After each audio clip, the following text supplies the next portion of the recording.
तो दोस्तों जैसा कि आप सबको पता है कि हमने इनवर्स ट्रिग्नोमेट्री का इंट्रोडक्शन सीख लिया है। अब उसके इंट्रोडक्शन के बाद हम लेकर आ गए हैं हमारी 2.1 एक्सरसाइज। कहने का मतलब पहली एक्सरसाइज लेकर आ गए हैं इनवर्स ट्रिग्नोमेट्री की। तो पहली एक्सरसाइज में जो हमने इंट्रोडक्शन में सीखा था वही होगा, उनकी प्रिंसिपल वैल्यूज लेनी होगी। और प्रिंसिपल वैल्यूज क्या होती हैं, जो हमने रेंज सीखी थी इंट्रोडक्शन में, उस रेंज के अंदर ही आनी चाहिए, उसके इंटरवल के बीच में ही एग्जिस्ट करनी चाहिए। अगर बाहर चली जाती है तो उसको हम अंदर लेकर आएंगे और उन क्वेश्चनों को हम सोल्व करेंगे। तो कैसे हम प्रिंसिपल वैल्यूज निकालते हैं सीखते हैं। जैसे हमारे पास पहली एक्सरसाइज का पहला क्वेश्चन है कि फाइंड द प्रिंसिपल वैल्यूज। जो हमारे पास ये क्वेश्चन दे रखे हैं इन सब की हमें क्या निकालनी होगी, प्रिंसिपल वैल्यूज निकालनी होगी। तो जैसे हम सोल्व करते हैं हमारे क्वेश्चन नंबर 1 को, तो पहला पार्ट है हमारे पास साइन इनवर्स 1/2। इस साइन इनवर्स 1/2 की हमें क्या निकालनी है, प्रिंसिपल वैल्यूज निकालनी है। तो साइन इनवर्स की प्रिंसिपल वैल्यूज हम कैसे निकालते हैं, जिसकी भी हमें प्रिंसिपल वैल्यूज निकालनी हो उसको इक्वल टू थीटा पुट कर दो। क्या पुट कर दिया, थीटा। अब ये इनवर्स उस साइड जाएगा तो पूरा का पूरा साइन थीटा बन जाएगा और इक्वल टू ये बच जाएगा 1/2। ये साइन इनवर्स उस साइड गया तो पूरा साइन बन गया और साथ है थीटा इज इक्वल टू बच गया 1/2। अब इस 1/2 की वैल्यू पुट करो जो हमारे पास ट्रिग्नोमेट्रिक फंक्शंस में होती है। 1/2 साइन की हमारी जो टेबल होती है उसमें का एग्जिस्ट करता है। 1/2 को हम पुट कर सकते हैं साइन π/6। कर सकते हैं या नहीं कर सकते हैं। तो इस साइन से ये साइन काट देंगे तो थीटा की वैल्यू क्या आई हमारे पास, π/6। और जो ये हमारे पास थीटा आया है यही हमारे पास क्या होती है, प्रिंसिपल वैल्यूज होती है। यही क्या होती है, प्रिंसिपल वैल्यू। तो आप सबको पता है जो साइन इनवर्स होता है उसकी रेंज क्या होती है, हमने बताया था इंट्रोडक्शन में, -π/2 से +π/2 होती है और ये उसके बीच में एग्जिस्ट करती है। तो π/6 हमारे क्या आई, बिलोंग कर गई किसके अंदर, -π/2 से लेकर +π/2 के बीच में। और अगर ये उसके बीच में ही बिलोंग करती है तो ये हमारा आंसर क्या है, करेक्ट है। तो ये हमारा पहला पार्ट का आंसर हो जाएगा π/6। क्लियर है। अब चलते हैं इसके सेकंड पार्ट की तरफ। तो सेकंड पार्ट क्या कह रहा है, देखो सेकंड पार्ट है हमारे पास cos inverse 1/√2। Cos inverse 1/√2। Clear है। इसको हम क्या मान लेते हैं, इक्वल टू थीटा मान लिया। अब इस साइन इनवर्स को उस साइड ले जाएंगे तो पूरा cos theta is equal to क्या बचा, 1/√2। और 1/√2 को पुट कर सकते हैं कोस π/4। कर सकते हैं या नहीं, क्योंकि कोस π/4 की वैल्यू क्या होती है, 1/√2। कोस से कोस कैंसिल, थीटा है हमारे पास π/4 और ये भी हमारे कोस के इंटरवल के बीच में एग्जिस्ट करती है, 0 से लेकर पाई होता है। हम आप सबको पता है क्या, कोस का प्रिंसिपल वैल्यू की रेंज। तो 0 से पाई के बीच में एग्जिस्ट करती है π/4। तो ये हमारा क्या हो जाएगा, इस क्वेश्चन का आंसर प्रिंसिपल वैल्यू हो जाएगी। क्लियर है। ये था हमारा सेकंड पार्ट। जैसे हमारे पास थर्ड पार्ट है। थर्ड पार्ट क्या कह रहा है, tan इनवर्स 1/√3। इसको हम क्या मान लेते हैं, उसी की तरह थीटा मान लेते हैं। ये tan इनवर्स उस साइड जाएगा तो क्या आ गया, tan थीटा आ गया इज इक्वल टू 1/√3। क्लियर है। 1/√3 की वैल्यू होती है 30 के ऊपर यानी π/6 के ऊपर। tan से tan कैंसिल, थीटा आया हमारे पास π/6 और ये भी एग्जिस्ट करता है किसके बीच में, जो हमने रेंज सीखी थी, ओपन इंटरवल π/2 से लेकर माइनस के +π/2 के बीच में। तो ये हमारा आंसर क्या होगा, करेक्ट होगा। उसी तरह देखो हमारे पास क्या है, फोर्थ पार्ट है सीकेंट इनवर्स 2/√3। देखो इसकी वैल्यू उसी तरह हम सोल्व कर सकते हैं, या इसका एक और तरीका होता है अगर जल्दी से आपको सोल्व करना हो। क्यों, क्योंकि एमसीक्यूज में आते हैं हमारे प्रिंसिपल वैल्यूज। तो इस 2/√3 को देखो ऐसे कर सकते हैं, secant inverse as it is, bracket में ही 2/√3 की वैल्यू पुट कर देते हैं और सीकेंट में कहा होती है ये 30 के ऊपर, यानी क्या हो जाएगा, सीकेंट π/6 पुट कर सकते हैं इसको अंदर वाली वैल्यू को। और सीकेंट से सीकेंट इनवर्स, पूरे फंक्शन से उसके इनवर्स से वो चीजें कट जाती हैं तो ये कैंसिल हुआ तो क्या बचा, π/6। और ये हमारा उसी रेंज के बीच में एग्जिस्ट करता है। तो ये हो जाएगा इस क्वेश्चन का आंसर। क्लियर है। ये था हमारा पहला क्वेश्चन जिसको बड़ी इजी वे से सोल्व किया और इसकी प्रिंसिपल वैल्यूज हमने देख ली। अब चलते हैं सेकंड क्वेश्चन की तरफ और देखते हैं कि सेकंड क्वेश्चन हमारा किस तरह का दे रखा है। तो जैसे आपको सेकंड क्वेश्चन है, इसकी भी हमें क्या निकालनी होगी, प्रिंसिपल वैल्यूज निकालनी होगी। पूरी की पूरी एक्सरसाइज प्रिंसिपल वैल्यू के ऊपर ही डिपेंड करती है। इस एक्सरसाइज में 4 क्वेश्चन होंगे और चारों क्वेश्चन हम इसी वीडियो में क्लियर करेंगे। तो चलते हैं सेकंड क्वेश्चन की तरफ। सेकंड क्वेश्चन हमारे पास, सेकंड क्वेश्चन का पहला पार्ट आ गया। देखो तो इसका पहला पार्ट कह रहा है साइन इनवर्स -1। देखो अब क्या होता है, माइनस में एंगल आ गए और मैंने माइनस वाले एंगलों के लिए आपको इंट्रोडक्शन में बताया था कि 3 ट्रिग्नोमेट्रिक फंक्शंस के इनवर्स ऐसे थे जिनकी वैल्यू, जो प्रिंसिपल वैल्यू रेंज होती थी, वो नेगेटिव एग्जिस्ट नहीं करती। कौन कौन, कोट, सीकेंट और कोस। कोस, कोट और सीकेंट ये तीनों ट्रिग्नोमेट्रिक फंक्शंस के इनवर्स ऐसे थे जिनकी प्रिंसिपल वैल्यू नेगेटिव एग्जिस्ट नहीं करती, बाकी नेगेटिव आ सकती हैं। तो साइन है, साइन नेगेटिव आ सकता है। कैसे करेंगे? उसी तरह देखो, साइन इनवर्स एक्स को इक्वल टू थीटा मान लिया इसके, तो पूरा का पूरा ये साइन उस साइड जाएगा, साइन थीटा बन जाएगा इज इक्वल टू -1। और -1 को क्या लिख सकते हैं? Minus sine pi by 2। आप सबको तो पता है साइन पाई बाई 2 की वैल्यू क्या होती है? 1, और नेगेटिव लगा दिया। साइन से साइन कैंसिल, थीटा क्या आया? नेगेटिव का पाई बाई 2। और आप सबको पता है इसकी रेंज के बीच में ये एग्जिस्ट करता है, तो ये इसकी क्या हो जाएगा? आंसर आ जाएगा, प्रिंसिपल वैल्यू हो जाएगी। उसी तरह जो सेकंड है, देखो ये इंपॉर्टेंट है हमारे पास, कोस इनवर्स -1/2, सॉरी, इसको थीटा मान लिया, तो कोस उस साइड जाएगा, तो cos theta is equal to negative का 1/2।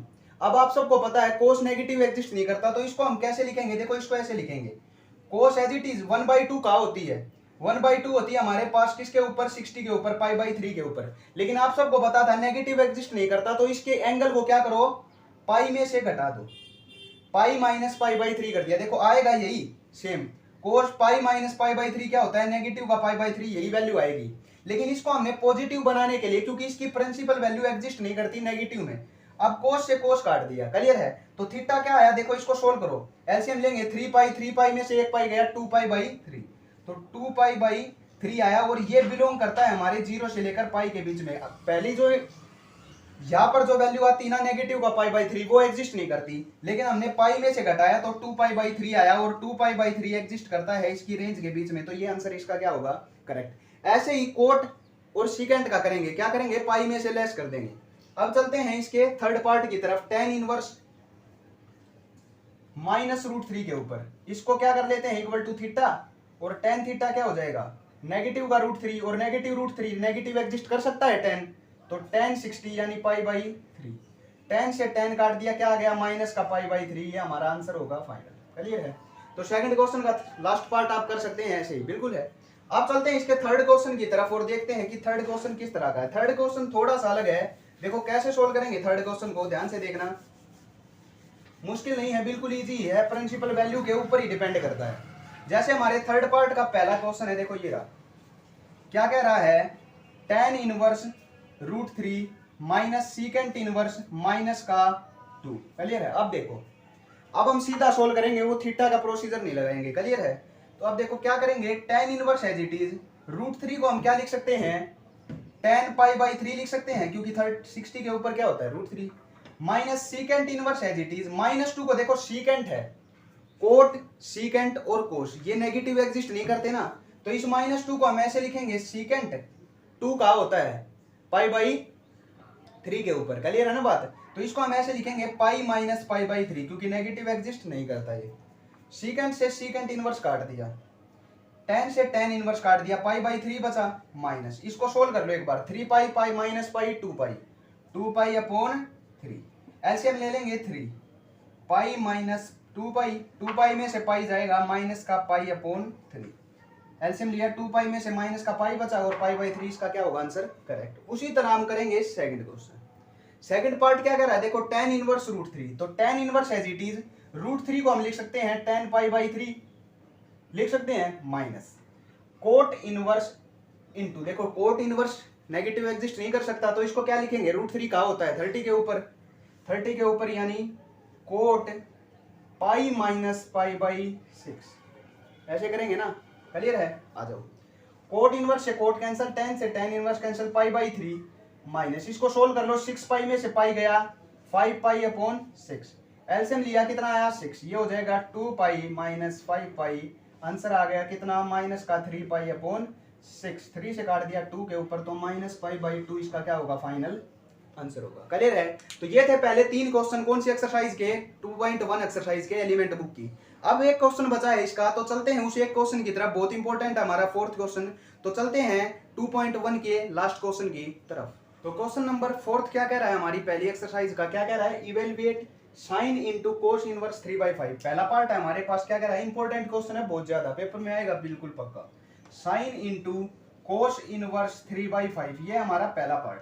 तो अब एक बात बताओ कि अब तक तो हमारे पास क्या थी प्रिंसिपल वैल्यूज में या सॉल्यूशन में? 1/√2, 3√3/2, 2 1/2 ऐसी वैल्यू आ रही थी जिनकी एंगल की वैल्यू हमें पता थी। अब 3/5 को हम कुछ पुट ही नहीं कर सकते, तो फंस गए ना। इसलिए क्या करेंगे, आप सबको पता है ये साइन है, किससे कटेगा, साइन इनवर्स से कैंसिल होगा। तो इस कोस इनवर्स को हमें क्या चेंज करना होगा, साइन इनवर्स में चेंज करना होगा। और किस तरह चेंज करेंगे वो देखो, इस अंदर वाले को क्या कर लिया, कोस इनवर्स 3/5 को मान लिया मैंने थीटा, मान लिया, तो ये उस साइड जाएगा, तो कोस थीटा क्या हो जाएगा, 3/5 हो जाएगा। अब आप सबको पता है साइन थीटा की वैल्यू क्या होती है, √1 माइनस साइन स्क्वायर थीटा होती है ना, sorry 1 minus cos square theta, 10th class में सीखा था, है ना। पुट कर दो वैल्यू 1 माइनस कोस स्क्वायर, कोस की वैल्यू ये है, इसका स्क्वायर करेंगे 9/25, एलसीएम लिया कितना आया, 25 में से 9 जाएगा 16/25, रूट करेंगे तो साइन थीटा की वैल्यू क्या आ गई हमारे पास, 4/5। इस साइन को उस साइड ले जाएंगे तो थीटा इज इक्वल टू हो जाएगा साइन इनवर्स 4/5। क्लियर है ना, ये थीटा बच गया, साइन को उस साइड ले गए। अब थीटा किसके इक्वल था, कोस इनवर्स 3/5, तो कोस इनवर्स 3/5 को हम ये पुट कर सकते हैं, कर दो या करो, तो क्या हो जाएगा sine as it is into cos inverse 3/5 theta के इक्वल है और थीटा ये है, तो ये पुट कर सकते हैं। इसकी जगह वैल्यू पुट कर the sine inverse 4/5, sine inverse से साइन कैंसिल, क्या बचा 4/5, तो इसका आंसर क्या आ गया पहले पार्ट का 4/5। तो ये था हमारा फोर्थ क्वेश्चन का पहला पार्ट 4/5। क्लियर है। अब आ जाओ इसके सेकंड पार्ट के ऊपर। तो सेकंड पार्ट क्या कह रहा है, हमारे पास है सेकंड पार्ट इसका, वो कह रहा है कोस इंटू साइन इनवर्स 8/17। क्लियर है। तो क्या करेंगे, कोस किससे कटेगा हमारे पास, कोस इनवर्स से, तो इस साइन इनवर्स 8/17 को क्या कर लेते हैं, चेंज कर लेते हैं कोस में, तो इक्वल टू थीटा मान लिया।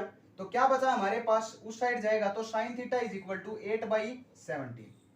अब निकालते हैं वैल्यू किसकी, कोस थीटा की। कोस थीटा क्या होता है, √1 माइनस साइन स्क्वायर थीटा, इसका स्क्वायर करते हैं 64/289, एलसीएम लेंगे तो कितना आया, 289 में से 64 जाएगा 225 डिवाइड बाई 289, इसका रूट कर देते हैं, हमें तो कोस थीटा की वैल्यू चाहिए ना, तो इसका रूट करेंगे तो आ गया 15/17। ठीक है, ये आ गया कोस थीटा, यहाँ पुट कर देते हैं, थीटा निकालेंगे तो क्या हो जाएगा कोस इनवर्स 15/17। ये किसके इक्वल था, थीटा के, और थीटा इसके इक्वल है, पुट कर दो, कोस इंटू अंदर आ गया कोस इनवर्स 15/17, कोस इनवर्स से कोस कैंसिल, क्या बचा 15/17, और ये क्या होगा हमारा फाइनल आंसर होगा। क्लियर है। तो ये था हमारा क्वेश्चन नंबर सेकंड। अब चलते हैं इसके थर्ड पार्ट की तरफ, और थर्ड पार्ट क्या कह रहा है, देखो थर्ड पार्ट नेगेटिव दिया हुआ है, तो नेगेटिव के केस में हम क्या करेंगे वो देख लो अब एक बार। तो थर्ड पार्ट है कोस इंटू साइन इनवर्स माइनस का 3/5, तो क्या दे दिया इसने, इसको देखो इक्वल टू थीटा पुट कर लेते हैं, अंदर वाले को sine inverse minus 3/5 is equal to theta, solve करेंगे ना इसको। अब देखो तो sine theta as it is क्या है हमारे पास, नेगेटिव का 3/5, जो इसकी रेंज के बीच में एग्जिस्ट करता है, आप सबको पता है इसकी नेगेटिव आ सकती है। अब वैल्यू निकालते हैं कोस थीटा की, ये तो साइन दे रखा था ना, तो हम वैल्यू निकालते हैं कोस थीटा की, तो क्या आया √1 माइनस साइन स्क्वायर, इसका स्क्वायर करेंगे, नेगेटिव का स्क्वायर क्या होता है पॉजिटिव, 9/15, एलसीएम लेंगे 15 में से 9 जाएगा √16/25, रूट किया तो आया 4/5, वैल्यू आ गई हमारे पास cos theta is equal to 4/5, theta निकालेंगे कोस इनवर्स 4/5, वैल्यू पुट कर देते हैं या वापिस, तो क्या आएगा साइन इनवर्स इंटू साइन, इसकी जगह हम क्या वैल्यू पुट कर सकते हैं, कोस दे रखा है ना, कोस इंटू, इसकी जगह वैल्यू पुट कर दी कोस इनवर्स 4/5, यहाँ पुट कर दिया, इनवर्स से कैंसिल, क्या है आंसर 4/5। ऐसे हम नेगेटिव का भी क्या कर सकते हैं, स्क्वायर के अंदर वो पॉजिटिव हो जाएगी। अब देखो अगर ये तो क्या था साइन कोस था, अब बाहर दे रखा हो कोस और अंदर आ जाए tan, फिर कैसे करेंगे, आ जाओ इसको भी। तो इस अंदर वाले को क्या मान लेते हैं, equal to theta, tan inverse 3/4 is equal to theta मान लिया। क्लियर है ये बात, ठीक है। tan इनवर्स, ये tan थीटा उस साइड जाएगा तो इज इक्वल टू बच गया 3/4। अब tan हमें किस में चेंज करना है, कोस में, और tan का और कोस का तो कोई फार्मूला होता ही नहीं, तो इस ऐसे क्वेश्चनों को हम किस तरह सोल्व करेंगे, आप सबको पता है tan की वैल्यू क्या होती है, P/B, परपेंडिकुलर अपॉन बेस। तो P की वैल्यू यहां से क्या आई 3, और B आया हमारे पास 4, और हाइपोटेन्यूज निकालेंगे तो आप सबको पता है 3, 4 और 5, तो हाइपोटेन्यूज कितनी आएगी 5, ये रेशो होता है हमारे पास।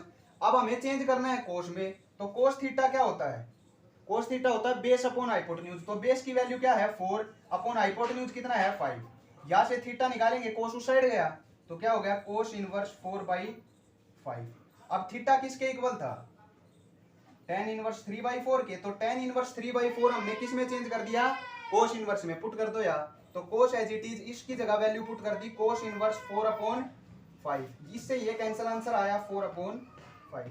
तो कुछ पार्ट बचे हुए हैं हमारे इस क्वेश्चन के, वो आप खुद ट्राई कर लेना, अगर उसमें से भी कोई डाउट रह जाता हो तो आप कमेंट करके बता देना। क्लियर है? तो ये थी हमारी 2.1 एक्सरसाइज। अब अगली वीडियो में हम लेकर आएंगे इसकी 2.2 एक्सरसाइज। तो आज के लिए इतना ही, मिलते हैं नेक्स्ट वीडियो में इसकी नेक्स्ट एक्सरसाइज के साथ।